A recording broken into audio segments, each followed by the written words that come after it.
Hello students, आज हम नया चैप्टर स्टार्ट करने वाले हैं। चैप्टर का नाम है केमिकल काइनेटिक्स। केमिकल और काइनेटिक्स यानी रिएक्शन से रिलेटेड जो मूवमेंट होगा, मूवमेंट मीन्स जो रेट ऑफ रिएक्शन होगा,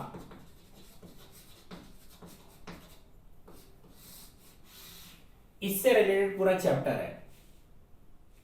और डेफिनेशन की अगर बात करते हैं केमिकल काइनेटिक्स की, तो डेफिनेशन भी यही है, the branch of chemistry in which we study rate of reaction, factors affecting rate of reaction and mechanism of the reaction. यहां मैकेनिज्म ऑफ द रिएक्शन से मीनिंग यही है कि कौन सा स्टेप मैकेनिज्म का स्लो होगा और कौन सा स्टेप मैकेनिज्म का फास्ट होगा। तो इट मींस वहां भी हम रेट ऑफ रिएक्शन की ही बात करेंगे इस चैप्टर के अंदर। तो हम स्टार्ट करते हैं। सबसे पहले रेट ऑफ रिएक्शन को पढ़ना।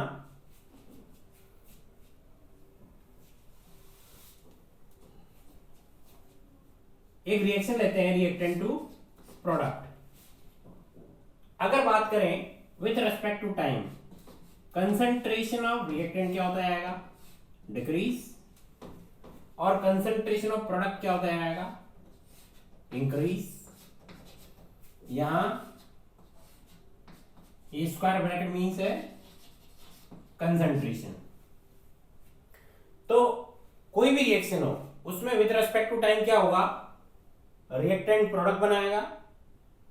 इट मींस रिएक्टेंट की concentration with respect to time decrease होगी और concentration of product with respect to time increase होगा। अब मुझे बात करनी है रेट ऑफ रिएक्शन की। रेट क्या लें या वेलोसिटी क्या लें? तो रेट का मतलब क्या होता है, चेंज पर यूनिट टाइम। किसी भी रिएक्शन में चेंज किस में होगा, कंसंट्रेशन में। या तो वो कंसंट्रेशन डिक्रीज हो सकती है या वो कंसंट्रेशन इंक्रीज हो सकती है। तो अगर रेट की बात करते हैं तो मैं रेट ऑफ रिएक्शन को कैसे डिफाइन कर सकता हूं, इन टर्म्स ऑफ कंसंट्रेशन। तो मैं बोलूंगा change in concentration of reactant और प्रोडक्ट अपॉन टाइम टेकन।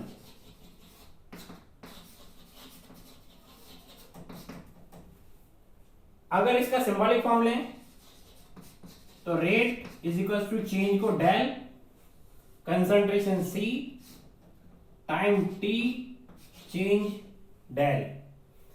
अब यहां मैंने लगाया एक प्लस और एक माइनस। ये प्लस किसको रिप्रेजेंट करेगा, इंक्रीज को। तो बताओ इंक्रीज किस में होगा, कंसंट्रेशन ऑफ प्रोडक्ट, यानी plus sign represents product, minus sign किसको रिप्रेजेंट करेगा, डिक्रीज को। तो डिक्रीज किसकी कंसंट्रेशन हो रही है यहां पर, रिएक्टेंट की। तो ये माइनस साइन किसके लिए यूज करेंगे अपन, रिएक्टेंट के लिए। यहां डेल मींस है फाइनल माइनस इनिशियल, तो मैं इसको एवरेज रेट ऑफ रिएक्शन भी लिख सकता हूं। Chemical kinetics in which we study rate of reaction, factors affecting rate of reaction and mechanism of the reaction. तो यहां ले देके अपने को पढ़ना है रेट ऑफ रिएक्शन के बारे में। रेट ऑफ रिएक्शन की अगर बात करते हैं किसी भी केमिकल रिएक्शन में, तो रेट मीन्स होता है change with respect to time. तो यहां किसी भी केमिकल रिएक्शन में कंसंट्रेशन ऑफ रिएक्टेंट क्या होगा, डिक्रीज, और कंसंट्रेशन ऑफ प्रोडक्ट क्या होगा, इंक्रीज। ये अपने पास चेंज आ गया कंसंट्रेशन में। इसी के रेस्पेक्ट में मैंने डिफाइन कर दिया क्या, रेट या velocity of reaction, change in concentration of reactant और प्रोडक्ट अपॉन टाइम टेकन। ये अपने पास फॉर्मूला बन गया। अब अगर मैं बात करता हूं यहां पे, यहां लिमिट लगा देते हैं अपन। लिमिट क्या लगा दी मैंने, लिमिट क्या लगाई, डेल टी टेंड्स टू 0। ये लिमिट लगा देते हैं। जैसे ही del T tends to 0 limit लगाएंगे, यहां एवरेज रेट ऑफ रिएक्शन में, ये एवरेज रेट ऑफ रिएक्शन किस में चेंज हो जाएगा,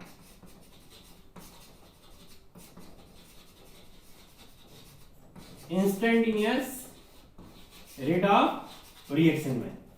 किस में चेंज हो जाएगा, instantaneous rate of reaction means at a given instant what is the rate of reaction, एक स्पेसिफिक टाइम पे, जैसे मैंने कहा 5th second, 6th second, 20th second, या एग्जैक्ट अपन बात करें 1 hour, 2 hour, 1 day, exact particular time पे अपने को जो रेट ऑफ रिएक्शन चाहिए वो अपने पास है इंस्टेंटेनियस रेट ऑफ रिएक्शन।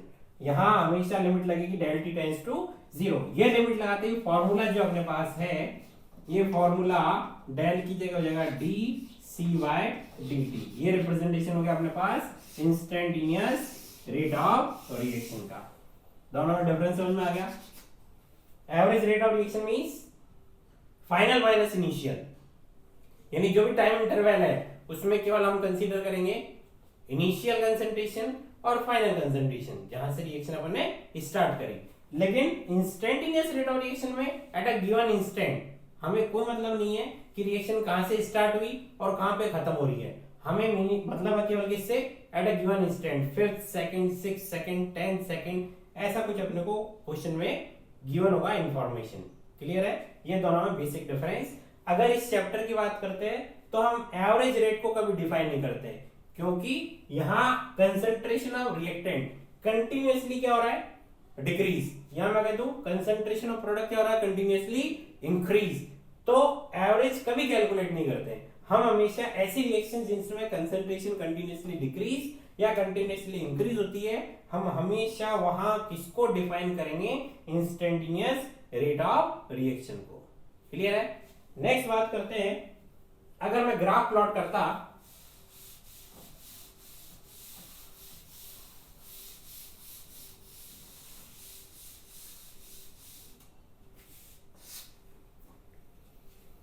अगर ग्राफ की बात करते हैं, ये अपने पास कंसंट्रेशन और ये टाइम, तो रिएक्शन कहां से स्टार्ट होगी, रिएक्टेंट से। ये अपने पास रिएक्टेंट हाईएस्ट कंसंट्रेशन, ये अपने पास इनिशियली प्रोडक्ट कितना होगा, 0। विद रेस्पेक्ट टू टाइम क्या होता है कंसंट्रेशन ऑफ रिएक्टेंट, डिक्रीज, और with respect to time concentration of product क्या होता जाएगा, इंक्रीज। ये अपने पास कंसंट्रेशन और टाइम में ग्राफ। क्लियर? अब अगर बात करते हैं यहां पर एवरेज की बात करते हैं, तो इनिशियल और फाइनल जो भी कंडीशन होती वहां कंसंट्रेशन और वहां टाइम में चेंज अपन कैलकुलेट करके एवरेज रेट को डिफाइन कर सकते हैं। लेकिन अगर बात करते हैं किसकी, इंस्टेंटेनियस रेट ऑफ रिएक्शन की एट अ गिवन इंस्टेंट, तो हमें कोई गिवन इंस्टेंट चाहिए। जैसे मैंने ले लिया ये वाला इंस्टेंट, ये कोई भी पर्टिकुलर टाइम हो सकता है जो गिवन होगा, 5th second, 6th second, 10th second, कुछ भी हो सकता है एट अ गिवन इंस्टेंट। केवल इसी टाइम पे अपन डिफाइन करेंगे। अब इंस्टेंटेनियस रेट ऑफ रिएक्शन को अगर ग्राफ से फाइंड करना हो तो यहां पर इस पर्टिकुलर टाइम पे क्या कर देंगे, हम एक टेंजेंट ड्रॉ कर देंगे। क्या ड्रॉ कर देंगे, एक टेंजेंट ड्रॉ कर देंगे, और इस टेंजेंट का जो स्लोप आएगा अपने पास, यहां मैंने इस टेंजेंट का ये स्लोप ले लिया। स्लोप अपने पास क्या होगा, slope means tan theta. tan theta means perpendicular upon base. यहां परपेंडिकुलर में change in concentration very small DC, base अपने पास टाइम, और वही change in time is very small. तो ये अपने पास होगा परपेंडिकुलर, हो गया अपने पास बेस। तो अगर मैं यहां स्लोप की बात करता तो स्लोप क्या था अपने पास, डीसी बाय डीटी। अब ये स्लोप कैसा है, ये नेगेटिव स्लोप है, डिक्रीजिंग है। कंसंट्रेशन ऑफ रिएक्टेंट क्या हो रही है, कंटिन्यूअसली डिक्रीज, इसलिए मैंने माइनस लगा दिया। अगर प्रोडक्ट की बात करते हैं गिवन इंस्टेंट, तो ये टेंजेंट ड्रॉ कर देते। ये प्रोडक्ट के लिए अपन ने टेंजेंट ड्रॉ कर दिया। बस यहां पर जो स्लोप आएगा वो नेगेटिव की जगह पॉजिटिव आएगा। तो ये अपन ने ग्राफ में रिप्रेजेंट किया इंस्टेंटेनियस रेट ऑफ रिएक्शन को, कंसंट्रेशन और टाइम में ग्राफ प्लॉट करके। क्लियर है? अब अगर बात करते हैं किसी रिएक्शन के लिए, ये मैंने कहा A gives B, ये कोई रिएक्शन है, इस रिएक्शन के लिए रेट ऑफ रिएक्शन को डिफाइन करना है या फॉर्मूला ड्रॉ करना है। तो rate of reaction in this reaction, मैंने कहा ये कंसंट्रेशन ऑफ ए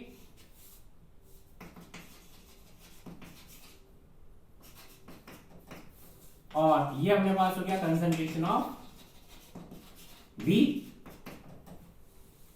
तो मैंने कहा rate of reaction with respect to A, तो सबसे पहले मैंने लिखा minus D A by D T, ये हो गया with respect to A. A क्या है? रिएक्टेंट, इसलिए माइनस, ये plus D B by D T, ये हो गया प्रोडक्ट, इसलिए प्लस आ गया। ये हो गया रिप्रेजेंटेशन रेट ऑफ रिएक्शन का। अगर मैं कहता 2A gives B, यहां रेट ऑफ रिएक्शन की अगर बात करनी होती, रेट ऑफ रिएक्शन, अब यहां रेट ऑफ रिएक्शन का मतलब क्या है? ओवरऑल अपने पास रेट क्या रह रहा है? तो जितने टाइम में ए के 2 मॉलिक्यूल्स जाएंगे, बी का केवल 1 मॉलिक्यूल बनेगा, और ये कंपैरेटिव टर्म है जो रिएक्टेंट और प्रोडक्ट दोनों को रिलेट करेगी। तो अगर मैं कहता हूं 2 molecules of A same time में जा रहे हैं, लेकिन बी का 1 मॉलिक्यूल बन रहा है और दोनों को मेरे को क्या करना है? इक्वल करना है। तो मुझे क्या करना पड़ेगा? यहां पर इस ए के डिसअपियर होने की जो रेट है उसको हाफ करना पड़ेगा। क्यों करना पड़ेगा? मुझे रेट ऑफ रिएक्शन चाहिए, मुझे ए नहीं चाहिए। ए की जो रेट है उस एक्चुअल रेट में क्या आएगा कि 2 molecules of A same time में बना रहे क्या? 1 molecule of B. Rate of reaction की बात करते हैं अगर, तो मेरे को रेट ऑफ रिएक्शन क्या करना है कि ओवरऑल रिएक्शन के लिए डिफाइन करना है, मैं कह दूं पर मोल के लिए डिफाइन करना है। तो यहां अगर बात करते हैं तो ए के जाने का, ए के डिसअपियर होने का रेट ऑफ रिएक्शन का क्या है? ट्वाइस। इसलिए मैंने क्या करा? इसकी जो रेट ऑफ रिएक्शन है उसको मैंने हाफ कर दिया। ए के डिसअपियर होने की रेट को मैंने हाफ किया, ये मुझे क्या देगा? Rate of reaction. और यहां पर आ गया plus D B by D T. Clear? एक और एग्जांपल लेते हैं। मैंने कहा 2A gives 3B। अब यहां पर मोल के लिए डिफाइन करना फिर से रेट ऑफ रिएक्शन। यहां अगर बात करते हैं जितने टाइम में ए के 2 मॉलिक्यूल जाएंगे, यहां बी के 3 मॉलिक्यूल का फॉर्मेशन होगा। और रेट ऑफ रिएक्शन को अगर मैं डिफाइन करना चाहूं तो पर मोल के लिए मैं कैसे डिफाइन करूंगा? या दोनों को इक्वल कब करेंगे, कैसे करेंगे? तो मैंने कहा अगर मैं इसको ए की रेट को हाफ कर दूं और बी की रेट को 1/3 कर दिया, ये किसको रिप्रेजेंट कर रहा है? रेट ऑफ रिएक्शन को। यानी ए की जो एक्चुअल रेट है डिसअपियर होने की उसका हाफ, या मैं कह दूं बी के फॉर्मेशन की जो एक्चुअल रेट है उसका 1/3 क्या देगा अपने को? Rate of reaction. अगर मैं बात करता एक क्वेश्चन की, N2 plus 3H2 gives 2NH3। Question है कि what is the rate of disappearance of N2?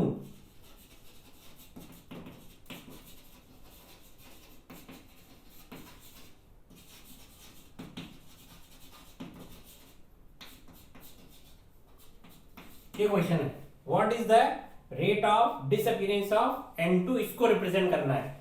तो क्वेश्चन में केवल बोल रहा है कि N2 एक स्पेसिफिक टाइम में कितना चेंज हो रहा है।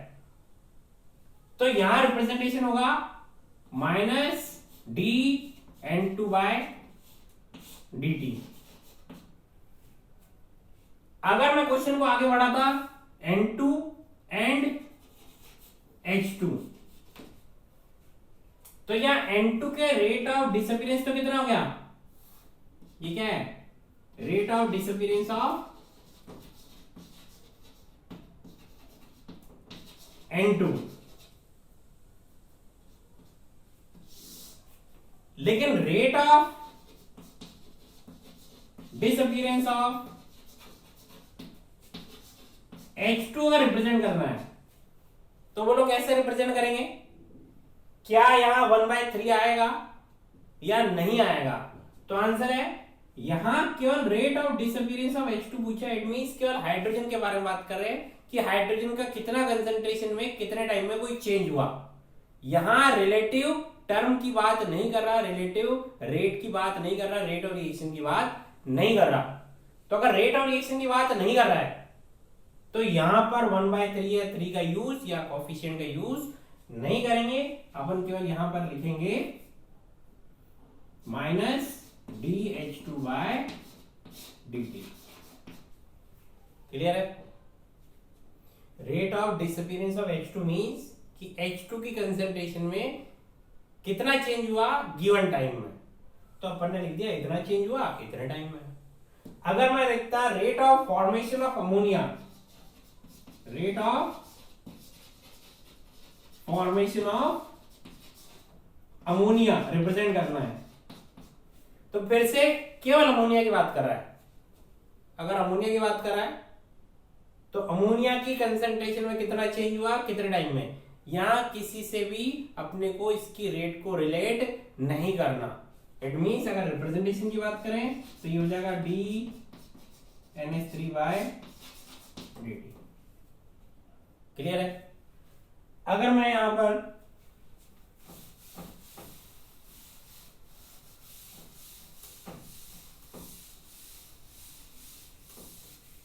इसी क्वेश्चन में मैं लिखता rate of reaction, rate of reaction represent करना है। अब rate of reaction means complete reaction को कंपैरिजन करना अपने को with respect to reactants and products and पर मोल। तो अगर डिफाइन करता मैं रेट ऑफ रिएक्शन तो क्या बनाता minus dN2/dt is equals to minus 1/3 dH2/dt is equals to plus 1/2 dNH3/dt। ये रेट ऑफ रिएक्शन है with respect to each other. पर मोल डिफाइन कर रहे हैं कि जितने टाइम में A का N2 का 1 मोल जाएगा उतने टाइम में अगर बात करते हैं हाइड्रोजन का तो एक्चुअल में हाइड्रोजन के 3 मोल जा रहे हैं, लेकिन पर मोल डिफाइन करने के लिए अपने क्या करा 1/3। एक्चुअल में अमोनिया के कितने मोल्स बन रहे हैं 2, लेकिन यहां डिफाइन करने के लिए पर मोल डिफाइन करने के लिए क्या कर दिया 1/2। क्लियर है? अब अगर क्वेश्चन की बात करते हैं एक्चुअल क्वेश्चन तो क्वेश्चन आता in Haber's process if rate of reaction is 2 into 10 to the power minus 4 mole liter inverse second inverse, then find rate of disappearance of H2 and rate of formation of ammonia। ये question अपने पास में rate of disappearance of H2 और rate of formation of ammonia find करना है। और question में क्या given है रेट ऑफ रिएक्शन। बहुत इजी क्वेश्चन है। सबसे पहले हम बात करते हैं रिप्रेजेंटेशन की। तो रेट ऑफ रिएक्शन का रिप्रेजेंटेशन ये रहा, ये रेट ऑफ रिएक्शन अपने को गिवन है क्वेश्चन के अंदर, ये रहा 2 into 10 to the power minus 4। और अपने को फाइंड क्या करना है rate of disappearance of hydrogen. Rate of disappearance of hydrogen को रिप्रेजेंट करते हैं इस तरीके से, ये अपने को फाइंड करना है। अगर रेट ऑफ रिएक्शन और हाइड्रोजन में रिलेशन की बात करते हैं तो ये रहा अपने पास कि रेट ऑफ रिएक्शन क्या है minus 1/3 dH2/dt। Rate of reaction कितना गिवन है 2 into 10 to the power minus 4। और कैलकुलेट क्या करना है, कैलकुलेट क्या करना है बोलो माइनस dH2/dt कैलकुलेट करना है, तो माइनस dH2/dt कैलकुलेट करना है। तो ये 3 को मैंने क्रॉस मल्टीप्लाई कर दिया इधर, तो अपने पास आंसर आ जाएगा d minus dH2/dt is equal to 3 into 2 into 10 to the power minus 4। ये कितना हो गया? 6 into 10 to the power minus 4। Clear है? फिर से एक्सप्लेन कर देता हूं। अपने पास यहां एक तो है रेट ऑफ रिएक्शन टर्म और एक है रेट ऑफ डिसअपीयरेंस या रेट ऑफ फॉर्मेशन। तो रेट ऑफ डिसअपीयरेंस या रेट ऑफ फॉर्मेशन की अगर बात करते हैं तो केवल पर्टिकुलर रिएक्टेंट और प्रोडक्ट की बात कर रहा है कि उस पर्टिकुलर रिएक्टेंट की कंसंट्रेशन में गिवन टाइम में कितना चेंज हुआ, ये किसी से रिलेटेड नहीं है। As it is rate of formation की अगर बात करते हैं तो प्रोडक्ट की कंसंट्रेशन में गिवन टाइम में कितना चेंज हुआ, केवल इतना सा पूछ रहा है। लेकिन जब भी रेट ऑफ रिएक्शन की बात करेगा तो रेट ऑफ रिएक्शन मींस हमको सारे रिएक्टेंट्स और प्रोडक्ट्स को कंपेयर करना है, रिलेट करना है, पर मोल डिफाइन करना है कि गिवन रिएक्टेंट अगर 1 मोल जा रहा होता तो उसका रेट ऑफ रिएक्शन क्या होता। जैसे N2 + 3H2 की 2NH3 में अगर बात करते हैं तो 1 मोल N2 का जो रेट ऑफ रिएक्शन है, अगर हाइड्रोजन की बात करते हैं तो 3 moles of hydrogen same time में किसके? नाइट्रोजन N2 के कंपेयर में 3 मोल्स चले गए गिवन टाइम में। यानी हाइड्रोजन की रेट ऑफ डिसअपीयरेंस नाइट्रोजन की रेट ऑफ डिसअपीयरेंस की 3 टाइम्स है। और अमोनिया की अगर बात करते हैं तो नाइट्रोजन का जितने टाइम में 1 मोल गया, अमोनिया का अपने पास 2 मोल का फॉर्मेशन होगा। अमोनिया कितना बनेगा? 2 मोल का फॉर्मेशन होगा, लेकिन डिफाइन करना पर मोल के लिए। तो अगर मैं कहता कि अमोनिया की जो रेट ऑफ फॉर्मेशन है वो डबल है, मींस जितने टाइम में N2 का 1 मोल डिसअपियर हो रहा है, अमोनिया के 2 मोल का फॉर्मेशन हो रहा है। हमको 2 मोल का फॉर्मेशन नहीं करना, हमको 1 मोल का फॉर्मेशन करना, पर मोल डिफाइन कर रहा हूं। तो rate of formation of ammonia को क्या कर देंगे? हाफ, क्योंकि रेट ऑफ अमोनिया क्या एक्चुअल में? फॉर्मेशन की डबल, किसकी? रेट ऑफ रिएक्शन की। ये अपन ने लिखा रेट ऑफ हाइड्रोजन तो क्या हो गया? रेट ऑफ रिएक्शन का 3 टाइम्स, और rate of formation of ammonia क्या हो जाएगा? अगर मैं rate of formation of ammonia निकालता हूं with respect to rate of reaction,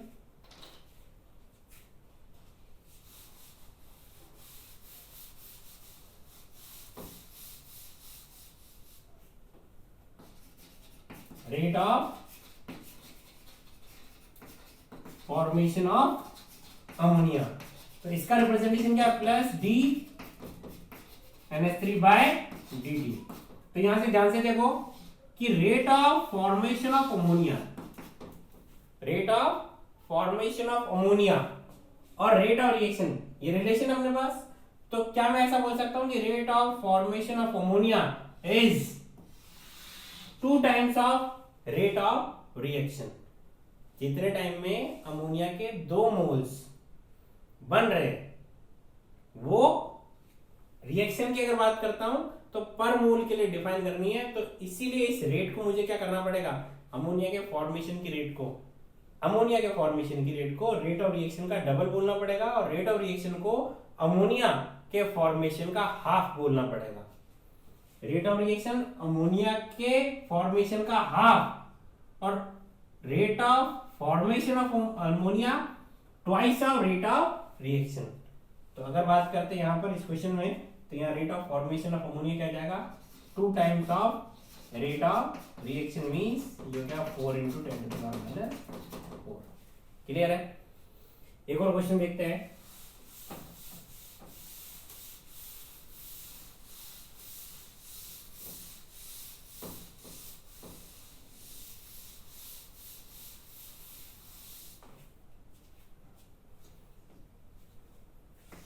XA gives YB, simple सा क्वेश्चन है। मैंने कहा सबसे पहले बात करते हैं रेट ऑफ रिएक्शन को कैसे रिप्रेजेंट करेंगे। फिर सेकंड क्वेश्चन है rate of disappearance of A. Next question है rate of formation of B. ये 3 क्वेश्चन हमने को सॉल्व करना है। सबसे पहले बात करते हैं रेट ऑफ रिएक्शन। तो rate of reaction relative term है जहां रिएक्टेंट और प्रोडक्ट दोनों को कंपेयर करना है। तो मैंने कहा रिएक्टेंट के रेस्पेक्ट में माइनस, पर मोल के लिए क्या हो गया 1/x dA/dt, प्रोडक्ट के लिए plus, per mole 1/y dB/dt। Clear. अब rate of disappearance of A, rate of disappearance of A को कैसे रिप्रेजेंट करते हैं? डिसअपीयरेंस इज माइनस dA/dt, क्योंकि केवल ए के बारे में बातें करनी है। फिर बात करते हैं rate of formation of B plus dB/dt।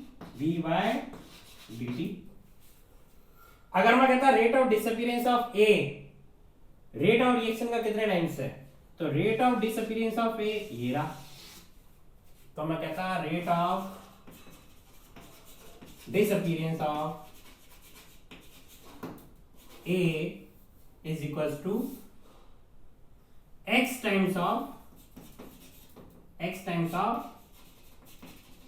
Rate of reaction. अगर मैं कहता rate of formation of B, rate of formation of B, rate of formation of B कैसे रिलेटेड है रेट ऑफ रिएक्शन से? क्या हो जाता है अपने पास y times of rate of reaction. Clear.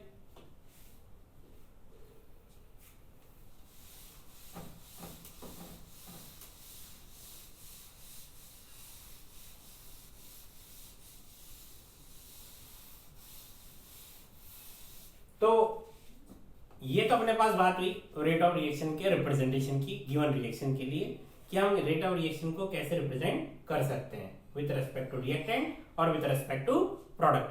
अब हम बात करते हैं dependence of rate of reaction, कि रेट ऑफ रिएक्शन किस किस पे डिपेंड करता है। तो सबसे पहले हम बात करते हैं, ये फिर से मैंने एक रिप्रेजेंटेशन कर दिया रिएक्शन का, रिएक्टेंट इज प्रोडक्ट। यहां रेट ऑफ रिएक्शन मैं बात कर रहा हूं अभी यूनिडायरेक्शनल या इरिवर्सिबल रिएक्शन की। तो रेट ऑफ रिएक्शन केवल अपन बात करेंगे फॉरवर्ड रिएक्शन के लिए अभी इस क्वेश्चन में। तो रेट ऑफ रिएक्शन किस पर डिपेंड करता है? Concentration of reactant. ये कहां से आया? Law of mass action. Chemical equilibrium में हम पढ़ते हैं लॉ ऑफ मास एक्शन की रेट ऑफ रिएक्शन किस पे डिपेंड करता है? रिएक्टेंट पे। यहां मैं कहता हूं लॉ ऑफ मास एक्शन के according rate of reaction is directly proportional to concentration और active mass of reactant, directly proportional to concentration of active mass. यहां एक्टिव मास की बात कर रहे हैं अपन या कंसंट्रेशन को कंसीडर कर रहे हैं। अगर मैं कहता है यहां पर मोर देन वन रिएक्टेंट होते हैं, मोर देन वन रिएक्टेंट, तो वही according to law of mass action अगर बात करते हैं तो rate of reaction is directly proportional to product of active masses of all reactants या कंसंट्रेशन ऑफ ऑल रिएक्टेंट्स।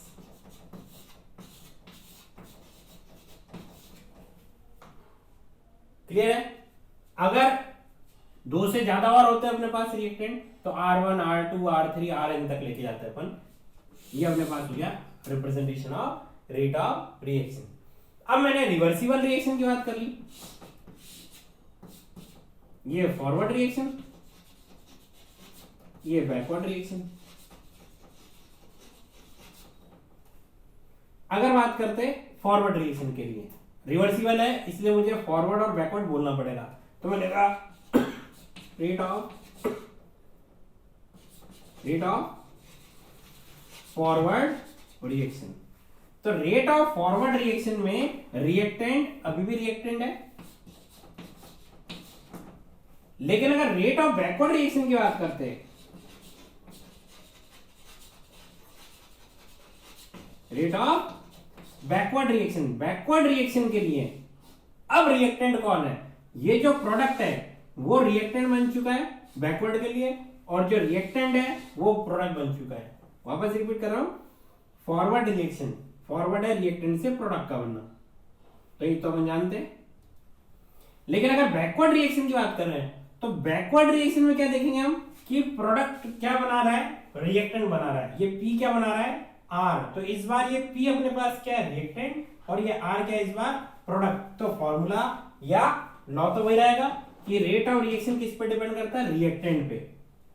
तो रेट ऑफ बैकवर्ड रिएक्शन क्या हो गया, डायरेक्टली प्रोपोर्शनल हो गया कंसंट्रेशन ऑफ प्रोडक्ट। ये रिवर्सिबल रिएक्शन के लिए हमने बात करी, ये इरिवर्सिबल के लिए बात करी। अगर मैं बात करता, मैंने लिखा A plus B gives product, यहां हम बात करते हैं रेट ऑफ रिएक्शन की। तो रेट ऑफ रिएक्शन को डिपेंडेंस कैसे अपन लिखते हैं कि rate of reaction is directly proportional to product of concentration of A and B। Clear? अगर मैं कहता ये होता ओनली A गिव्स प्रोडक्ट, तो यहां रेट ऑफ रिएक्शन क्या हो जाता, directly proportional to concentration of A।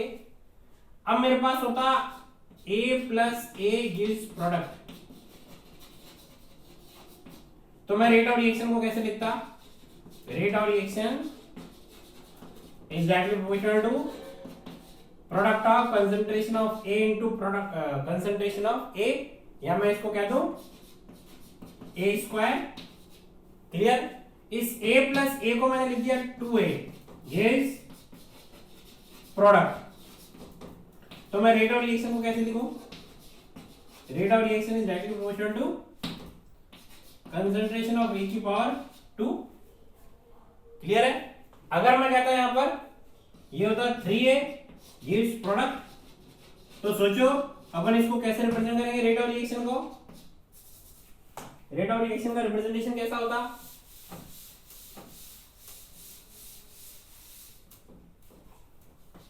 ये होगा रेट ऑफ रिएक्शन इसके लिए 3A गिव्स प्रोडक्ट, तो मैंने इसको लिख दिया A टू दी पावर 3। क्यों लिखा, क्योंकि 3A को लिख सकते थे A plus A gives product, तो A plus A means rate of reaction को कैसे लिखते हैं, A इंटू A 1 ये कितना हो जाता 3। क्लियर? मैं नेक्स्ट क्वेश्चन कहता 2A plus B gives product, तो यहां अगर बात करते रेट ऑफ रिएक्शन, तो रेट ऑफ रिएक्शन को कैसे रिप्रेजेंट करते हैं, 2A को मैंने लिख दिया A प्लस B, तो concentration of A into concentration of A into concentration of B, या मैं इसको लिख देता A square into B। Clear? तो अगर मैं क्वेश्चन कहता 2A plus 3B gives product, तो इसके लिए क्या हो जाता रेट ऑफ रिएक्शन, बोलो, ये रिप्रेजेंटेशन होता A to the power 2 and B to the power 3। Clear?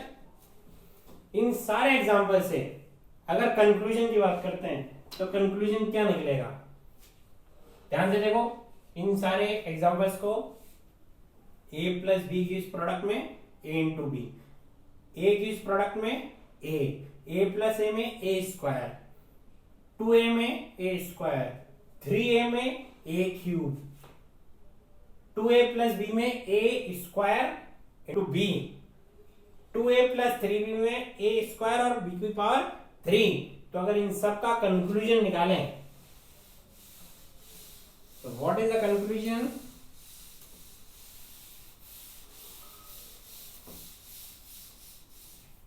बोलो कंक्लूजन क्या हो गया?